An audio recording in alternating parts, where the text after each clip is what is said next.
الحمد لله نحمده ونستعينه ونستغفره ونؤمن به ونتوكل عليه ونعوذ بالله من شرور أنفسنا ومن سيئات أعمالنا من يهده الله فلا مضل له ومن يضلل فلا هادي له ونشهد أن لا إله إلا الله وحده لا شريك له ونشهد أن سيدنا وحبيبنا وشفيعنا ومولانا محمدا عبده ورسوله أما بعد قال النبي صلى الله عليه وسلم تركت فيكم أمرين لن تضلوا ما مسكتم بهما كتاب الله وسنة نبيه أو قال كتاب الله وسنة نبيه وقال عليه الصلاة والسلام من أحدث في أمرنا هذا ما ليس منه فهو رد وقال عليه الصلاة والسلام أما بعد فإن خير الحديث كتاب الله وخير الهدي هدي محمد صلى الله عليه وخير الهدي هدي محمد وشر الأمور محدثاتها وكل بدعة ضلالة رواه مسلم وفي رواية النسائي وكل ضلالة في النار وقال عليه الصلاة والسلام ما أحدث قوم بدعة إلا رفع مثلها من السنة فتمسك بسنة خير من إحداث بدعة. I would like to, in the remaining time, continue with the discussion that has been taking place here over the last couple of weeks, and that is on the topic of some of the ill customs and practices that are prevalent in our communities on the occasion of someone's passing away. And I ended my speech in the last Jumu'ah by saying that there are many ills involved, or munkarat, vices, or erroneous customs, practices involved in the practice of feeding people by the bereaved family. So we have this tradition, this practice in our communities, whereby when a person passes away, then the family members, the family and the relatives are often expected, and they often feel under pressure psychologically to feed people. And that feeding could be in the form of people visiting them to convey their condolences and be with them during their time of grief, or it could be in the form of sending food to the masjid or packs of fruits to the masjid, or it could be in the form of organizing a feast or a big dinner, either here in the UK or back in Bangladesh or Pakistan or India or wherever. So all of these, although outwardly they may seem to be good deeds, and I mentioned to you the hadith of the Prophet ﷺ, in which the Prophet ﷺ has encouraged the feeding of people. And in many reports, the Prophet ﷺ has said that the feeding of people, or feeding, just feeding, is one of the greatest deeds, most virtuous deeds, feeding. So although outwardly it may seem like feeding is a good deed, but what we must remember is that every amal that we do, every good deed that we do, every form of obedience that we do to Allah subhanahu wa ta'ala has got to be in conformity to the command of Allah subhanahu wa ta'ala, and the command and the way demonstrated by His beloved Messenger Sayyidina Muhammad sallallahu alayhi wasallam. So that is the test of acceptability and validity. It must fall in line with the Sharia. It must fall in line with the Quran and Sunnah. So if a person does something which normally, under normal circumstances, would be considered to be a good deed, but that good deed is done at the wrong time, at the wrong place, in the wrong manner, then that good deed turns into a bad deed. So that good deed is no longer a good deed. It is a misdeed. It is no longer an amal of thawab, but rather it is an amal of iqab. It is an amal of gunah, sin. Just as I said to you in the last Jumu'ah, that praying is a good deed. Salat is a good deed, namaz is a good deed. But if that namaz is done at the wrong time, or even at the wrong place, then that namaz becomes a means of the opposite. That namaz which was supposed to be a means of gaining proximity, closeness to Allah subhanahu wa ta'ala and displeasure, now becomes the opposite. It becomes a means of the displeasure of Allah subhanahu wa ta'ala. If a person does sujood to Allah subhanahu wa ta'ala, he prostrates, then that is a good deed. However, if that person does the prostration in the wrong place, in the wrong manner, or in the wrong quantity, for example in namaz, in our salat, we prostrate twice in every rakat. We do 2 sujood in every rakat. But if a person thinks that sujood is such a great deed, that I'm going to do 3 sujood in every rakat. Now we all know, even a child will say that namaz, that salat is not a valid salat. Because he's transgressed, he's gone above, over and beyond what Allah subhanahu wa ta'ala has prescribed. He has gone beyond the hukum of Allah subhanahu wa ta'ala, he has transgressed. So likewise, feeding, which is a good deed, must be done in the right manner, at the right time, in the right place, in the right way. And that is the way of the sunnah. And feeding that we do in the form of, in our Bangladeshi community, shinni, and in the Pakistani Indian community, kul langar, and so on. And various communities will have similar things, customs, and they'll have different names, but it's the same thing. Has a lot of munkarat. And one of those munkarat or vices, ills involved in this, is that a lot of people do the feeding in order to show off. So they organize a huge feast or a dinner for people. So for example, my dad's passed away, then my family, we organize a big feast or a big dinner or a big feeding event, either here or in Bangladesh. And it is done, the intention is that people will see, and people will say that, look, at so-and-so's sons, his offspring have done such a great thing for him. I recall once when I was studying in Bangladesh, in the local area of the madrasa, the village that I studied in, a very wealthy man had he had just one son, and the son was riding on a motorbike on the Bangladeshi village road, on the road, actual road, tarmac road, and he was going at a very high speed on the motorbike, and it was a teenager. And the motorbike was at such a high speed, and obviously there are no, if there is any highway code in places like Bangladesh, or rules and regulations or laws, they're not enforced, or people do not obey those laws. So when generally you would see, it's changing now, you would see a lot of people in Bangladesh and places like India, Pakistan as well, when they're on the motorbikes, they're not wearing a helmet. So the boy didn't have a helmet on his head to protect himself, and he was speeding on the road, enjoying it, and then he lost control of the motorbike, and the motorbike went into an electricity column, which is on the side of the road. So, and his whole head was completely smashed. So this boy, who was the son of a wealthy man, and he was his only son, had passed away in such a tragic, sad way. Now, the man obviously was overwhelmed by grief that he lost his only son, and he lost his son in such a tragic way. He then organized a big shinni, a big feast, feeding of the people, and in that shinni, the father slaughtered 40 cows, 40 cattle, 40. So you can imagine how big this shinni was. He fed the entire region, all the villages in that region. So now we may say that is a good deed. He's done a good deed by feeding people. Well, that is not a good deed because it was done against the sunnah of the Prophet ﷺ. And as I shall explain, and I have been explaining, why it is not in conformity with the sunnah of the Prophet ﷺ.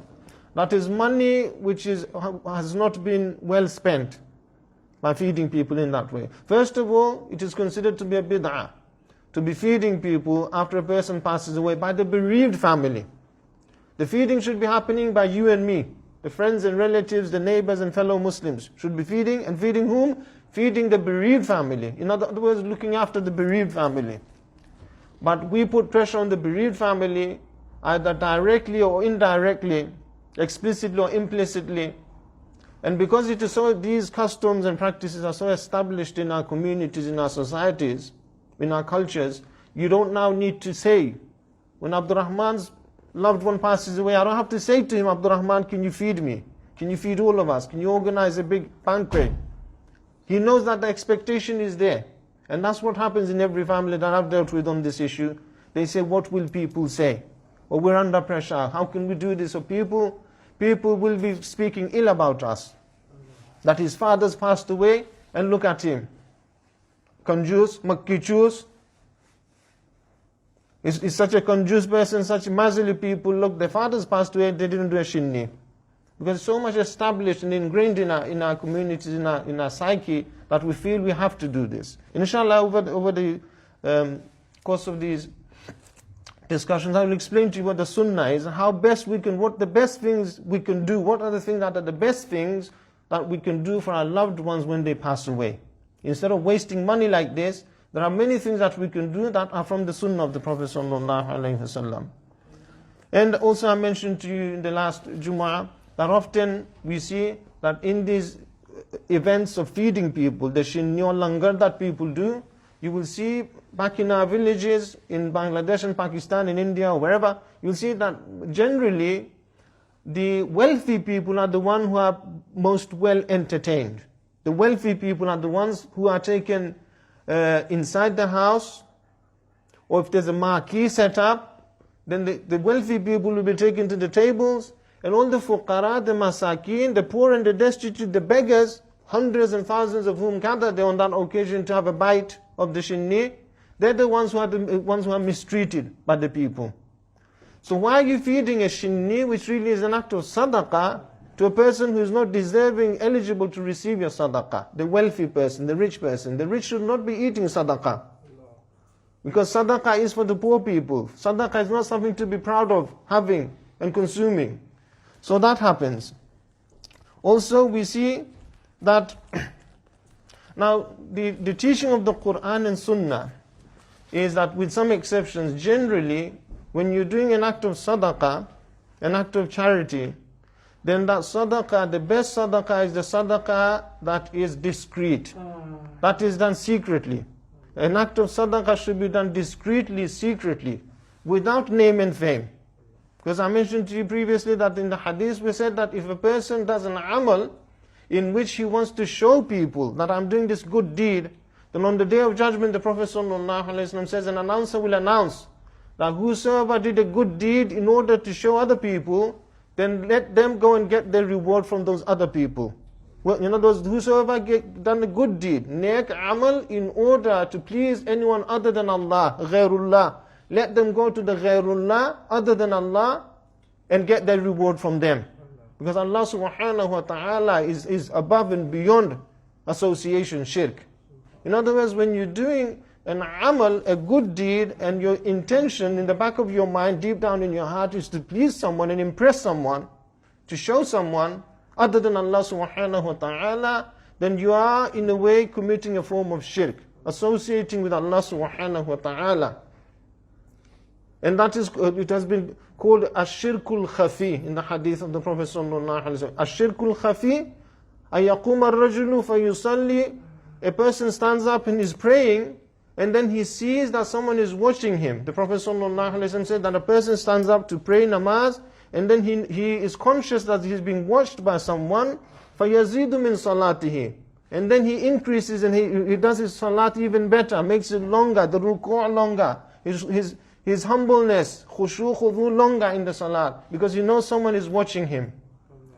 The Prophet ﷺ said, gives the definition of a shirkul khafi, discreet, invisible, secret shirk, as this. So when a person is feeding people, and the intention is that people will know that I've fed so many people because for the isala sahab, or my father, or my late mother, or my grandparents, or my wife or child, people will know this, then you in a way are committing a form of shirk, if that is your intention, to impress people. But there are some exceptions to this rule of doing sadaqah discreetly. When a person feels confident and safe in his heart that if I do an act of sadaqah and I let everyone know, I publicize my sadaqah, the sadaqah could be in the form of giving money, donating money, giving money to a poor and destitute, a needy person, or giving food or clothing or shelter or anything else. I know, I feel safe in my heart, in my iman, that my intention will not be corrupted. My intention will be for the pleasure of Allah subhanahu wa ta'ala. And I do my sadaqah publicly by knowing that people are watching me, either physically they're watching me, or they can see me online or social media or wherever, or people will talk about me, it will get publicized. And by doing so, other people will be encouraged to do the same. That people will know that Murad has donated £100 to the masjid.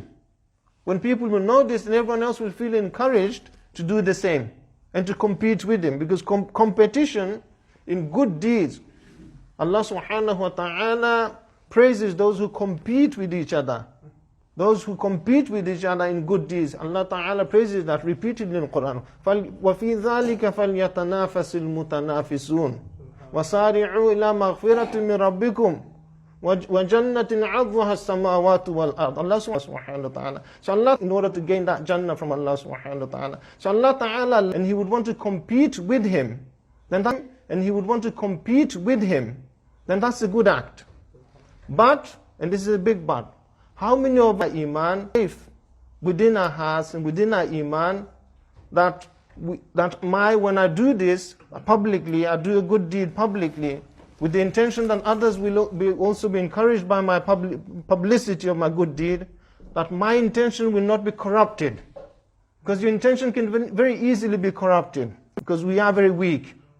So that's the exception. Otherwise, normally, under normal circumstances, any act of sadaqah and also any good deed is not to be publicized. You should do it as discreetly as possible.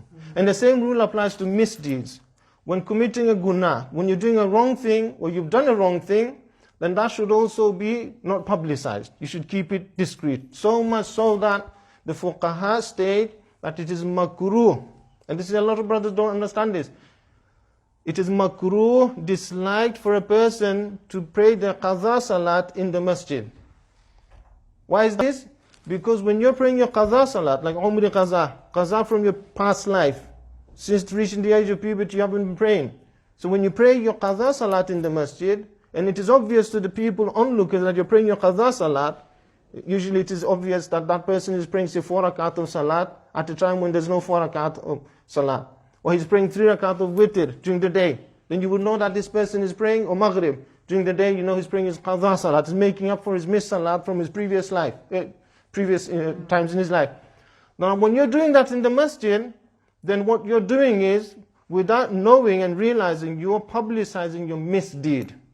You're making known to other people that you're a person who neglected his salat. That's why the fuqaha, the jurists state in the books of fiqh, that to pray your qadha salat publicly and in the masjid is makruh. Yes, if there's no one else in the masjid, you're here and there's no one in the masjid, and it's convenient for you, it's easy for you to pray your qadha salat, and you may do so in the masjid. And there are other very subtle points of fiqh which people generally, most people are unaware of, and it's beyond our understanding why the fuqaha, the jurists state such things. Because in order to understand these subtleties of fiqh of the sharia, a person needs to have the knowledge of jurisprudence. They need to have that prudence and insight into matters of fiqh, legalities of the sharia. So, as I was saying, brothers and elders, although feeding of people by the family of the deceased outwardly apparently looks like a good deed, but because of these munkarat, all these vices and all these other factors that come into it, it becomes a misdeed. It becomes a means of, often a means of guna. And inshallah I shall expand on this in the next session. Wa sallallahu ala sayyidina wa Mawlana Muhammad wa ala alihi wa ashabihi wa sallam. Subhanaka Allahumma wa bihamdik. Ashhadu an la ilaha illa anta astaghfiruka wa atubu ilayk. Ya Allah.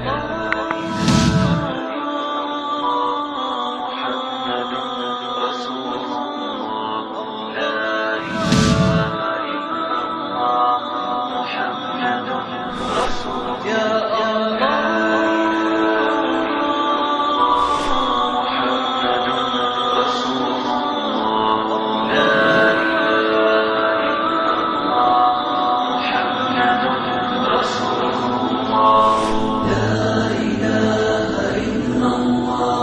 محمد رسول